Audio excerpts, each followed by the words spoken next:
No. Roger. Listen, bud. Everyone loves the new rules. All right, don't freak out. I know you get a little antsy whenever you change a rule because you want everyone to love it. Let me tell you, everyone loves these rules. All right, kids, adults, your peers, the baseball players, the writers, the owners. Everyone loves them, Roger. All right, you're fine. You're the best commissioner there ever was, and everyone really loves the direction you're taking baseball. Okay, the bigger base, it's fantastic. Did you see the photos of it side by side with the smaller base? It looked precisely 3 inches bigger, Roger. It was perfect. It was excellent. There were so many writers there to take photos. It was all over the internet. Everyone's talking about baseball's new bases. Football, old news. Try an 18-inch base.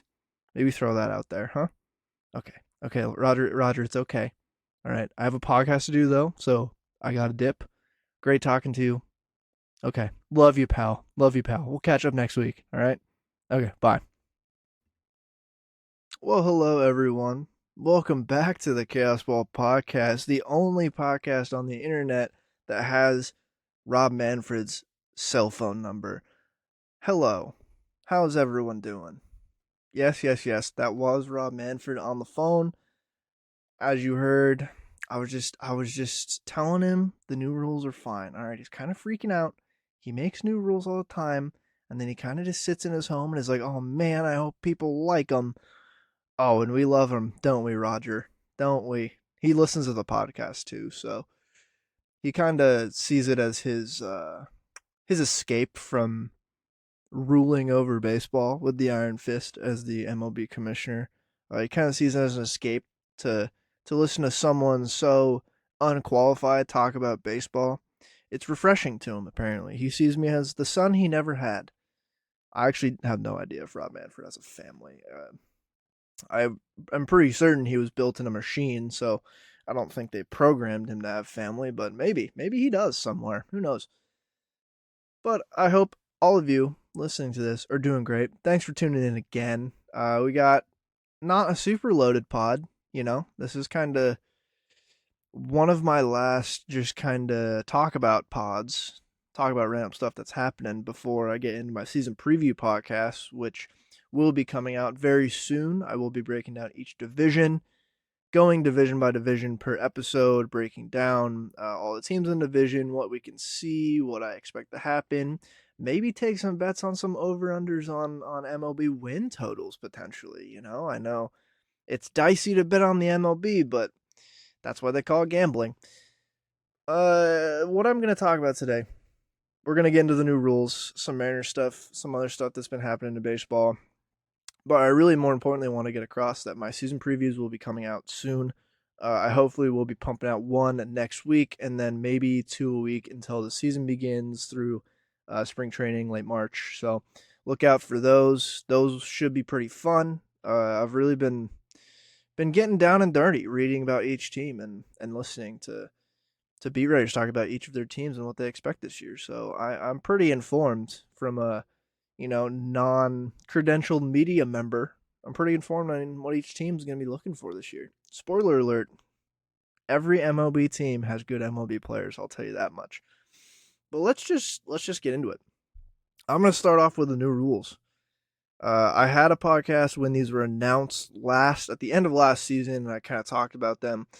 But we know they're set in stone now. There was kind of a new one in the last week that was thrown into the mix, but we know all these new rules.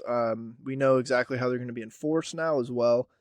And there's definitely interesting stuff like factoring in projections for how these will affect league wide totals, how these will affect individual players, and all that. So let's just get into it. The first thing I wanted to say is like I'm all for baseball changing the rules to make the game more interesting and stuff, right? How interesting would it be if MLB changed the rules and everyone knew they were changing rules, but they didn't tell anyone what they changed? So, like, the umpires obviously know, the league knows, but like, no players, no teams, no fans, no one knows what the new rules are until opening day, and then you just kind of got to figure it out. Like, imagine the infield, like, it's opening day, the infield trots out there, the first baseman, is throwing balls to his infielders, just getting some reps in before the first game of the year, and he's like stepping on first base, and he's like, oh man, am I crazy or is his base bigger? Like, imagine how fun that would be. Like, there's all of a sudden just a clock. Like, obviously, we kind of knew that the MLB was building to putting in a pitch clock, but like, imagine if now there's just a clock. Like opening day, there's just an insane amount of runs because pitchers have no idea how to work with the pitch clock. It would be fun, It would be hilarious. It'd be really fun to speculation.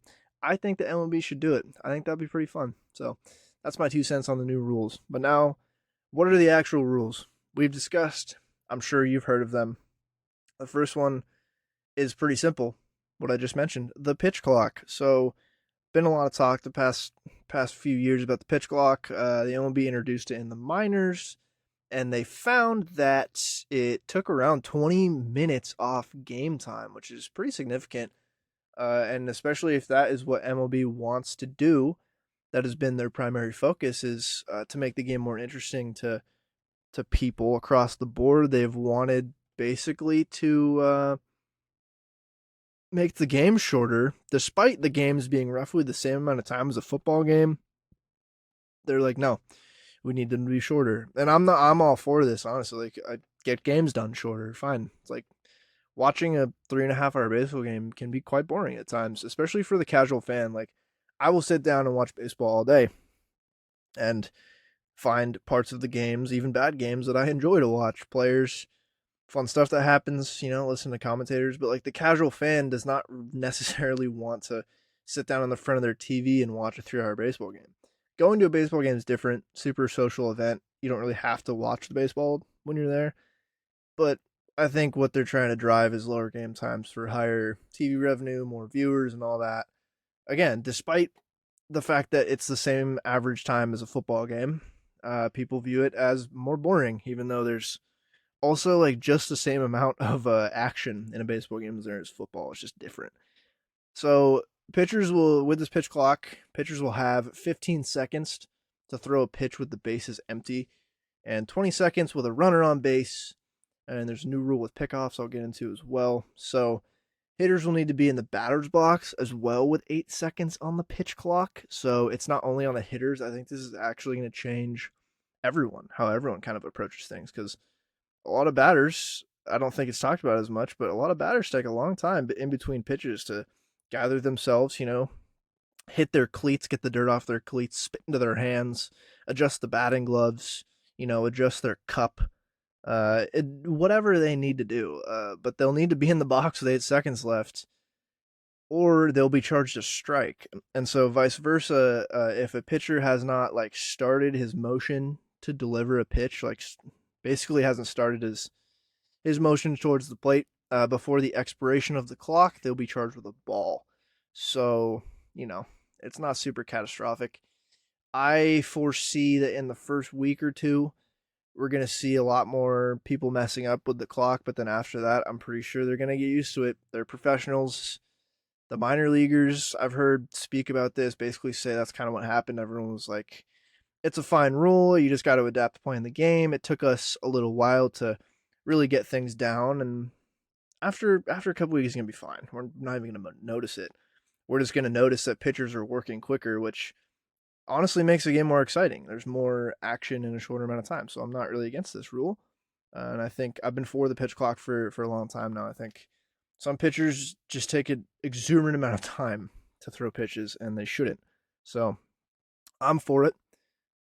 From a viewer standpoint, we're just going to notice games are going to be going by quicker. I think we'll just look up at the score or the inning and be like, oh, wow, it's already the 6th inning. It's only been an hour and a half. Like sometimes it's 2.5 hours to get to the 6th inning and then another hour and a half of game time. So I'm excited to see the faux pas, the mistakes that people make initially with the pitch clock, because it will obviously affect everyone league wide, but it's going to affect guys in different ways depending on their approach to the plate or their approach to pitching.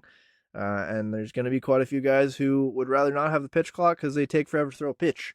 And some guys, this won't affect literally at all, because they pitch quickly already. So that is the first new rule. And then in tandem with this, they did change the pickoffs. So pickoffs are a version of disengagement from the rubber now they're talking about, which basically means, pickoff attempt, fakes pickoff, steps off the rubber, whatever. Request time, defense needs time, whatever. That's a disengagement. So pitchers are now allowed 2 disengagements per plate appearance without a penalty. So you can step off twice in a plate appearance, you can throw over twice in a plate appearance, but after that, uh, if you step off a third time in the single plate appearance, you'll be charged with a balk. So that's a pretty significant penalty uh, for not following the rules of disengagement. And an important part in this, too, the disengagement rule resets if a runner or runners advance a base within the same plate appearance. So if a guy steals a base after your second pickoff attempt, you now have 2 more disengagements to use in that plate appearance. You can step off twice. You can do whatever you want. So pretty clear. And I like this rule. I think, again, I'm thinking from a casual fan experience here. Especially, it's one of my pet peeves when you go to a game and a pitcher throws over a couple times and everyone's booing, which I'm not totally against booing. It is part of strategy of the game, is throwing over and checking your runners. But again, if you wanted to get more casual fans involved, watching a guy throw to first base 5 times in an at bat before throwing 2 pitches, that's pretty boring and not something I'd want to see. Especially because most people at baseball games are casual fans and all of them boo. I've never been at a baseball game, and it has to be obviously the opposite team. So if your home team does it and it's the home crowd, you're not going to boo. But if the away team does it, you're going to boo. Okay. That's just how it goes. So I'm not totally against this rule. I think it's going to be super interesting to watch the dynamics after like you have a speedster on first base. You got Trey Turner on first base. You pick off twice, you don't get him. Let's say it's a 1-1 count. Now he can take a bigger lead because you can't pick off. Do you pitch out now? Are there going to be more pitch outs? I want to say there's going to be more catchers throwing over to first base, which I think is super interesting, and maybe will affect catcher throwing run numbers, down the line. I don't know. It's going to be interesting to see how players adapt to this rule. Pitchers, especially after they know they can't go over more than twice, and it's just it's tough to keep a man off first after he knows you can't throw over to him again if you've already done it twice. So super interesting stuff. But those are the new rules of quote disengagement that the MLB has put across, and I think it's interesting. 2 is pretty little for a plate appearance, but again, I'm like, I totally understand not wanting to see a guy throw over 6 times in one at bat. Like it's pretty boring. So this rule is pretty well in tandem with the pitch clock. I believe stepping off also resets the pitch clock. So even if like no one's on, the rules of disengagement affect the pitcher because now they can only step off twice to reset the pitch clock or something. So interesting stuff. Very interesting stuff here. The other third rule that I will be talking about is the shift changes. So this has been phrased as, quote, banning the shift, which is not exactly what this does. So I will read the rules by the book here. So at the time a pitch is thrown, all 4 infielders are required to be on the infield dirt or infield grass, just infield and not outfield grass, with 2 on each side of second base. Players will be able to move as soon as the ball leaves the pitcher's hand. So originally, infielders who began the game on one side of the field would not be allowed to switch to the other side for the entirety of the game. But that was revised to just each inning. So unless there's a mid-inning substitution. So you can move a guy around the infield during a game now, which when they came out with this rule, they basically said if you're playing on the left side, if you're playing shortstop, you have to remain on that side for the rest of the game, no matter what defensive changes you want to make, which I'm glad they revised this rule. I think that was pretty tough to say. Like you want to move a guy around from second to shortstop sometimes in a game. So I'm glad they got rid of that. But in other words, they have to remain on their side of the infield for the inning, but they can reset it next inning. Uh, and of course, if there's like an injury in the middle of the inning, throw the rules out. You can move guys wherever you want if there's an injury in the middle of the inning. So, how the rule is going to be enforced. So, if the hitting team reaches base and runners advance on a ball hit, basically under the violation, the game proceeds without penalties. So, if the play has any other consequence, like an out, a sacrifice, etc., the hitting team can decide either to accept the penalty of, like, let's say they started running before the guy left, before the pitcher threw his pitch, the shortstop left and was running already to the other side of the infield. That's a violation. So if the hitting team gets a hit, they can just be like, okay, whatever, who cares? If it's an out, they can accept the penalty, which would just add a ball to the hitter's count. And obviously, so you can either decline it or just have a ball. So, I mean, it's not a total ban of the shift, right? Because you can still move your infielders wherever you want on their side of the base. Really, what this prevents is putting that second baseman in right field and having the shortstop kind of play second base and the third baseman play shortstop, which I'm okay with. Like sometimes you get a line drive into that shift right into right field at the second baseman and it's caught for an out. Off the bat, it's just like automatically in my head. It's always a hit, but it hasn't been the past few years. So I'm honestly glad that won't happen again.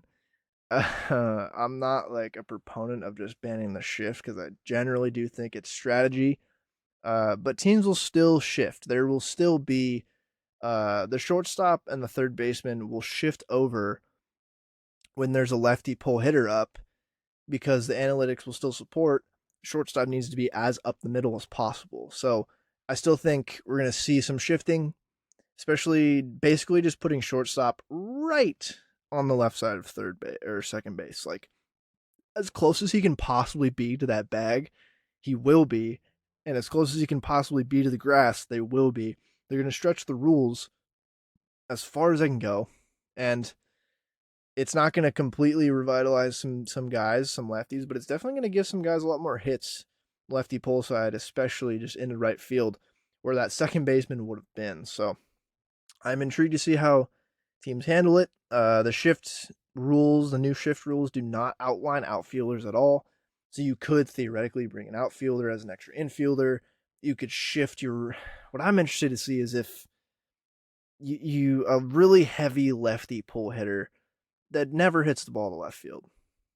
You shift your right fielder to basically standing on the dirt in between first and second, and now you have everywhere covered on that. So like you shift the shortstop to basically second base, the third baseman to shortstop. The second baseman can kind of remain where he is, but now you have your right fielder basically on the dirt, and then you shift your left fielder to center and your center fielder to right. Like I'm wondering if we're gonna see stuff like that. If anyone's gonna do that, it'll be the Astros. They have shifted the most heavily the past few years. The Astros, the Rays. I'm interested to see. I don't hate this. They announced they were banning the shift, I was kind of apprehensive because I didn't know exactly what that meant. But these new rules I'm fine with because they're still going to be shifting around just within the parameters of the new rules. So I'm good with it. I'm good with it. I think it's going to give more offense in general to the league, which I'm pro more offense. And then speaking of more offense, the last rule change, at least the ones that they announced last year that they're official now, the size of the new bases is increased from 15 to 18 inches. So what this means, marginally increasing steals, extra base hits maybe. There's just slightly more chance you're going to leg out that infield hit. You're going to slide in there to second under the tag and the throw from the catcher on a steal. Like it's not going to dramatically change how we watch the game, or even I don't think we're going to notice it at all. Especially the photos of the base next to the original base, the bigger base next to the base last year was just so funny looking because it's like, oh wow, It's 3 inches bigger. There's nothing else to say about that. It's clearly 3 inches bigger. Cool. And all the beat writers huddled around the new bases taking photos was awesome. Just because it just looked very funny to me. And it was like, okay, cool. I didn't need to see a comparison, or at least make the comparison more fun or something. Screw it. Make the base 25 inches. See if I care. See it. Make 60 steel seasons great again. Come on, come on. No, I'll be intrigued to see after like 1 or 2 seasons to see if the stolen base numbers tick up a bit. They're projected to, but not by like a huge margin. So I wouldn't expect uh like a Julio who's projected, I want to say for 20ish steals again to get like 30. I think it's more like here and there you'll pick up an extra 1 or 2 here and there because the base is a little bit bigger. So that was the least sexy change, but one that I think marginally will increase offense and base running. So again, not a bad rule change here, Rob. And then the one they announced like last week is the new position player pitching guidelines rules. So under the old rules, your team had to be up by 6 and then you could put one in, but now leading teams in a game have to be up by 10 or more in the ninth inning in order to let a position player pitch. And the trailing team can use a position player anytime they're down by 8 or more runs. And position players are allowed to pitch anytime in extra innings. So if it goes to extras, you could see any position players pitching, even though you probably wouldn't, unless in the top half you get just destroyed and is like, what, we're not going to win this. Why trot out another reliever for the bottom? I don't know. I don't think we'll see very many pitching in the extra innings. I think people have kind of gotten tired of the position players pitching. Like, it was really fun those first couple seasons where it started happening more and more because it's like, oh, position player pitching, like, it's cool. They're throwing crazy 40-mile-an-hour eephus pitches up there like Zach Greinke, but I I just like whatever. I've even lost some of the fanfare of it. I think a lot of people are just like, ugh, another position player pitching. Like, it's been a lot, super oversaturated the past couple seasons. So I'm honestly okay with this. I think the dawn of the long reliever needs to rise again. I think the long reliever has fallen out of style, and I think it needs to come back. I think the ways of small ball baseball, long relievers, I think they're gonna have a renaissance the next like decade or two, with new rules changing how we play the game. So this one was new, announced recently, to little to no pushback. I was wondering who asked for this, but I honestly think it's a pretty good proactive rule change given the uptick of position player pitching we've seen. And I would much rather watch a real pitcher up there, with the exception of Ichiro. I think Ichiro should be allowed to pitch whenever he wants because he is honestly a pretty decent pitcher. So that's it for the new rules. The new rules segment. It's over. I will get back to Rob about your guys' feedback on the new rules. If you need me to tell him anything, if it's urgent, hit my email up, DM me on Twitter. I will get in Rob's pocket, all right? I have that kind of pull in the commissioner's office. Just let me know. But now is the time when I hit on just a couple of things that have been happening in Seattle Mariners world. So, pitchers and catchers, they've reported. Players are starting to trickle in. Smell that? Smell that? Smells like baseball again, baby. Smells like the baseball season. There's Twitter's littered with beat writers tweeting out bullpen sessions and live 1v1s of your favorite prospects and your superstars, batting cages, workouts, pictures of Ichiro and Julio talking to each other. It's baseball is back.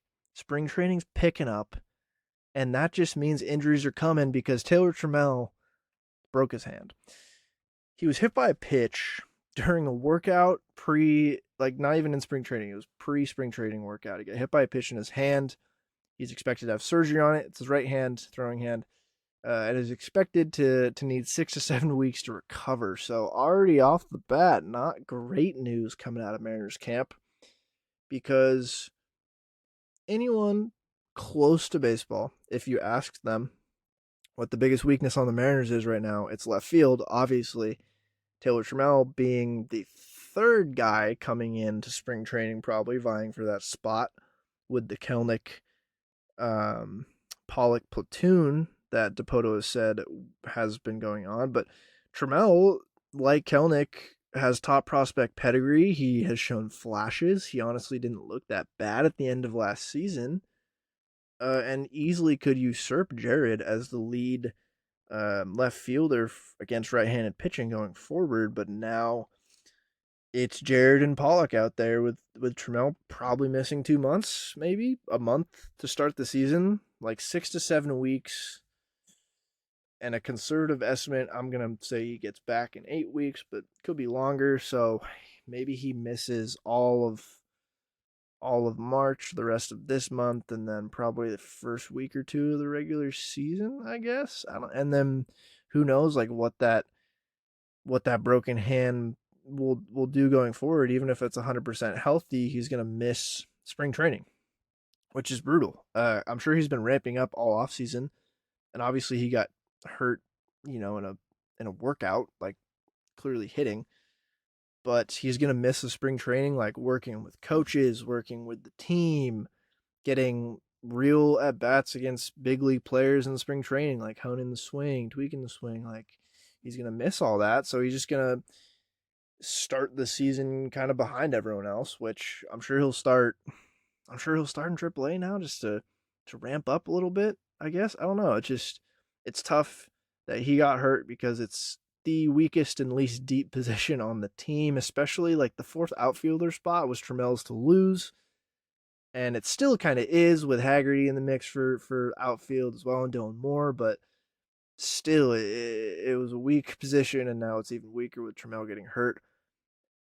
Again, points to maybe they should have done something else in here, but I'm glad they signed Pollock at least for this. And on the topic of left field, I'll get it out of the way.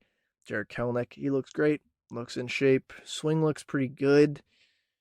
I've heard a lot of good things about what he did in the offseason. There was an article, I want to say in the Seattle Times, but it was Divish or Larry Stone that was like quote, his words, he was a sponge this offseason. He worked with a lot of coaches, tweaked his swing. I want to say he went to Driveline to do stuff with his swing, but seems like he's super determined, along with the coaching staff, to just kind of get his swing and offensive approach correct because he has the ability, he has the talent, he's shown flashes that he can hit the fucking piss out of the ball.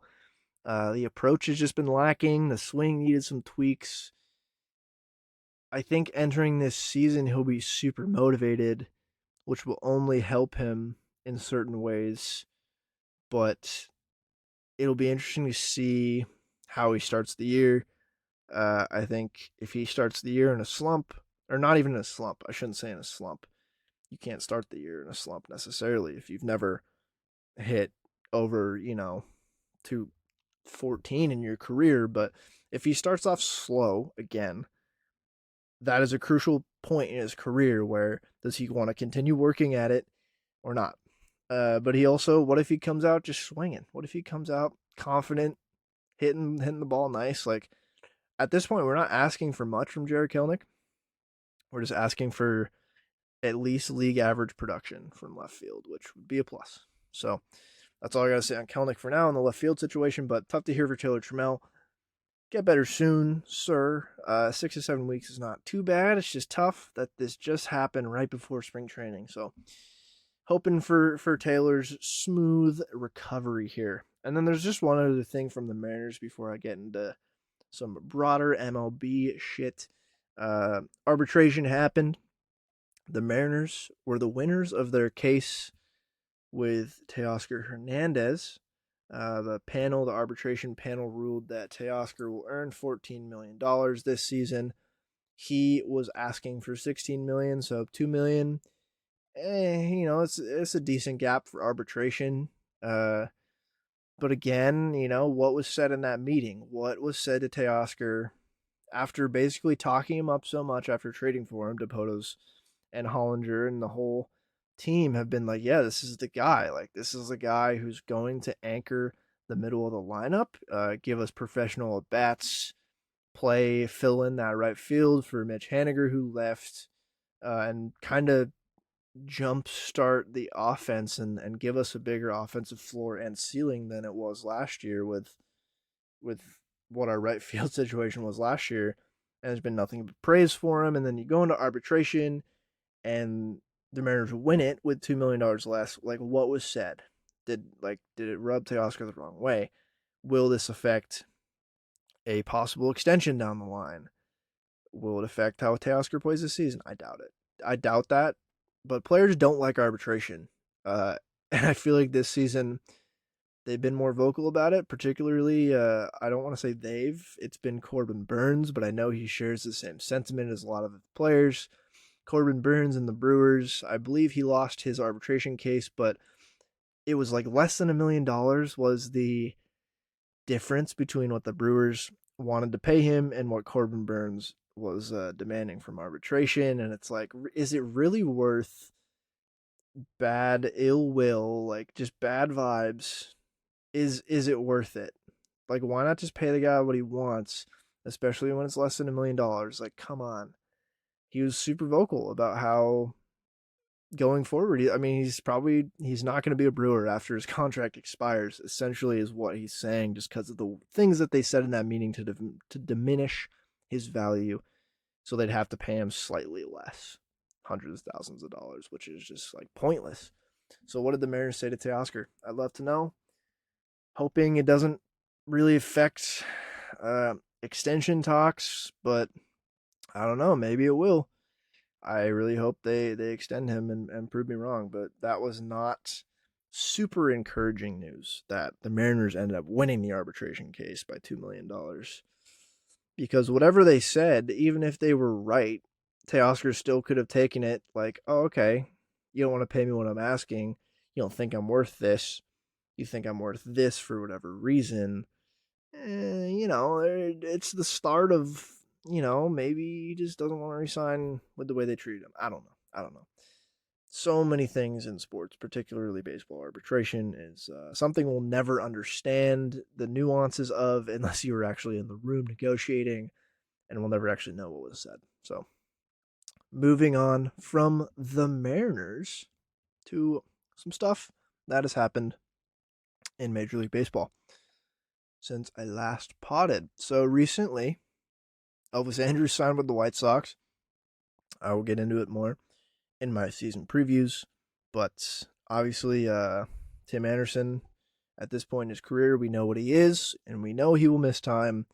And they needed a backup that wasn't Luis Garcia because Luis Garcia is busy backing up 7 other different positions. So this gives them a pretty steady veteran backup at short. Not a flashy signing, but something that will be useful to them, especially because they had like Romy Gonzalez, I want to say, took some play at shortstop last year when Tim Anderson was hurt, and he came up as a second baseman. Like, it just gives you a better option for a backup here is the point. So go off, Elvis Andrus. The other signing that happened that was notable is Michael Wacha signed with the Padres. Which, like, the Padres have a ridiculous amount of big league players on their roster now, and like, I don't know how they're all gonna fit into the team. Especially now, it creates a little bit of interesting stuff for that 5th starter spot, where like Seth Lugo, Nick Martinez were in the mix, and now you throw Michael Wacha in there as a depth starter who had a good year last year. I don't really know exactly what to make of him going forward because of the age, and just like out of nowhere, he had a really good season last year. So if he can continue that this year with the Padres, that's a fantastic depth starter. I think at worst, it's just another guy who will make some starts when starters get hurt. It's not a super flashy signing. It's just, I'm surprised he didn't go to a team that needs more of a 5th starter. So interesting stuff, especially with the Padres. They just seem so willing to spend as much money as possible to win, which is awesome. But again, their depth chart is cluttered with major league talent. So intrigued to see what happens there. But yeah, Michael Wacha down in San Diego. Speaking of San Diego, there was some Manny Machado news that came out. He said he was going to opt out of his contract after this season. So if you don't recall, Manny Machado signs a 10-year, $300 million deal in 2019 with the Padres, one of the richest contracts in major sports in the country until, the past couple of years. But there was an opt out after the fifth season, which would be this season. And he said basically he's going to opt out. He'd be dumb not to. I'm sure the Padres expected him to opt out after the seasons he's had with them. So he basically leaves. He leaves 5 years, $150 million left on the table, opting out. But he's going to easily get more than 150 million this offseason, like at least 200 plus. Obviously, if he remains healthy, but like I can't even see a world where he gets hurt this year and doesn't get more than 150 million in the offseason. Look at what happened this offseason. Like he's going to be 31 at the start of free agency next year. So he probably will be seeking double-digit years. Like Judge is 30, got 9 years. Bogart's 30, got 11, and Trey Turner was 29 and got 11. Like he honestly might sign the same deal he did in 2019, like 10 for 300, but just 5 years later, which is insane. Like imagine he 10 for 300, opts out after the fifth year, signs another 10 for 300 fully guaranteed. Like that'd be crazy. I think that speaks a lot to the market conditions and what happened this offseason. Then he's actually improved his offensive numbers a bit since agreeing to that deal, which is pretty crazy because he agreed to that deal as one of the league's best hitters, and he's only improved on that. MVP type season last year, huge part of the Padres run to the NLCS, and I just the Padres are in an interesting situation because they obviously seem to not have a problem with spending money despite their mid to small market status, which I know makes other owners pretty pissed. It's like, hey, you're allowed to spend money in a small market? No way. No way. That's impossible. But with him opting out, I'm sure they're going to want to keep him. He's been a huge part of the team, not only on the field, but like culturally in the clubhouse. He's an awesome dude. He connects with a lot of his teammates clearly. Like he's homies with Tatis and Bogarts, it seems like, and Juan Soto, and they're gonna want to keep him because I know they love him down there in San Diego. He was like the guy where the Padres fans, I want to say, were like, oh shit, the front office, the owner, they mean business. 10 for 300 for Manny Machado, awesome. Like he was that first like, oh my god, it's awesome signing. So they'll want to retain him, but he's gonna want a similar Bogarts type deal. They have Juan Soto hitting the market in 2 years. They got another round of arbitration with him after this season, and then they have him as an unrestricted free agent. And then they also have Blake Snell, who hits restricted or unrestricted free agency after this season as well. So, will they extend Snell? Will they extend Machado? Well, they can't extend Machado. They're gonna have to wait for him to opt out, and then try to re-sign him. But I can see him going east. I can see him going to, I don't know, Phillies, Mets, Yankees, Dodgers. Dodgers aren't in the East, but maybe the Dodgers. I don't know. Maybe the Marlins. No, I'm just kidding. I don't know where he goes, and I don't know how they're going to handle this because their payroll's huge. A lot of future commitments. Those are guys they're going to want to keep. I don't know. That's a complicated situation they got, but they got a pretty banging team right now, so not much to worry about until the offseason happens. But maybe they extend Snell with a little incentives based extension, with his health problems, but he's still been a good pitcher when he pitches, so maybe they work out a little team friendly, potentially longer term with incentives deal for Blake Snell, and then manage to hang on to Machado and then just let Soto go. I don't know. I don't know what they're gonna do. If they re-sign Machado, Snell, and Soto in the next 2 years, Rob Manfred is going to have to do some David Stern type shit and just not allow that. And he's like, no, small to mid market size team, not allowed, not allowed. You can't spend that much money. It's against the rules. You need to be a rich team to spend money like that. But we'll see. It's intriguing. It's intriguing, and I will be keeping an eye on it on the San Diego Padres finances. Be looking at like a hawk. But that is kind of it for the Padres. I'm done talking about the Padres. Just a couple other things. Aaron Judge was getting some play at first base, it looks like. So this makes sense in my eyes. I think they could use a backup to Anthony Rizzo, maybe a platoonish type situation there. Judge, I mean, his defense plays pretty well in right field at Yankee Stadium specifically, so maybe he first bases slash DHs on the road. Maybe this is just to transition him from outfield to first base slash DH to extend his career a little bit and keep his legs fresh for that new nine years he's got with the Yankees. I mean, it kind of shifts the infield a little bit if he can be the backup first baseman and it like DJ LeMahieu doesn't have to play first base backup anymore. They don't have to put Judge in center field, I guess. I don't know. I think anything but avoiding him in center field is a good idea. And I feel like Judge's natural progression of a ball player is going from right field to first base slash DH by nature of his size uh, and just how much he can mash. He's like such a first baseman DH type. But he plays in the outfield, and his outfield's pretty good in right field, the Yankee Stadium. He doesn't really have to jump to rob a home run because the porch is, 3 feet high over there, basically.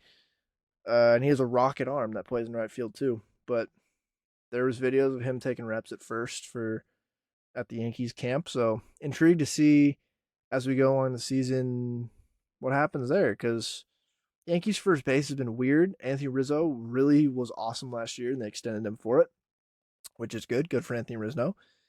But on a Rizzo rest or Rizzo injury, they need Judge to play first. Like they don't have Luke Voigt anymore. Like I'm sure they'd rather play DJ at second.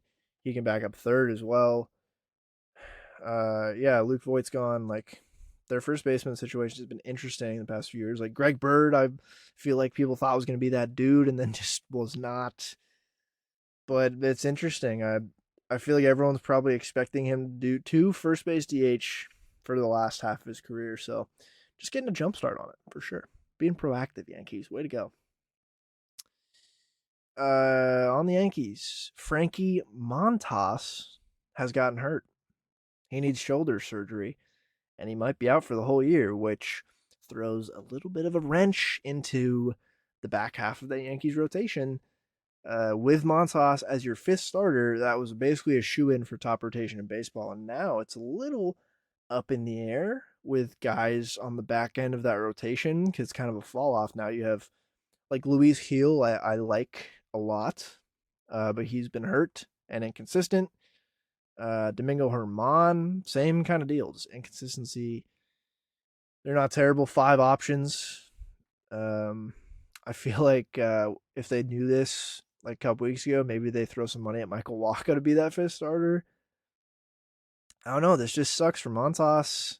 Sucks for the Yankees because they traded for him and he was fine for them. And him as like their fifth starter would have been amazing. But now there's a little bit more of a question mark in the Yankees rotation, and maybe they won't be the best rotation in baseball because of this. I don't know. It just that is huge news, and we'll see how they handle it.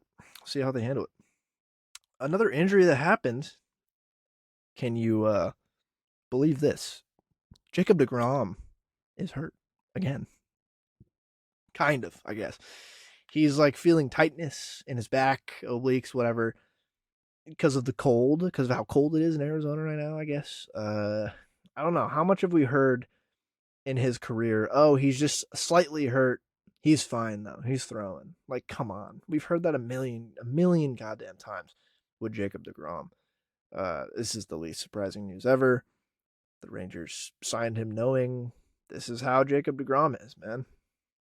He pitches. He's the best pitcher on the planet. He doesn't pitch a lot these days. It's just crazy. pitchers and catchers reported, and then basically immediately it's like, oh, Jacob DeGrom's kind of hurt. But we're feeling optimistic about it. It's like, okay, all right. I'm sure Mets fans are just dying right now. They're like, oh, okay, of course. Uh, welcome Rangers fans. Welcome to the Jacob DeGrom experience. He's slightly hurt. We're confident about him. Ooh, ooh, out for 6 weeks. Ooh, man, from a little injury that they were confident was fine. It's too appropriate for Jacob DeGrom to be already kind of hurt after pitchers and catchers report. So that is what's happening in baseball. I will not talk about anything else. I might do a WBC preview pod.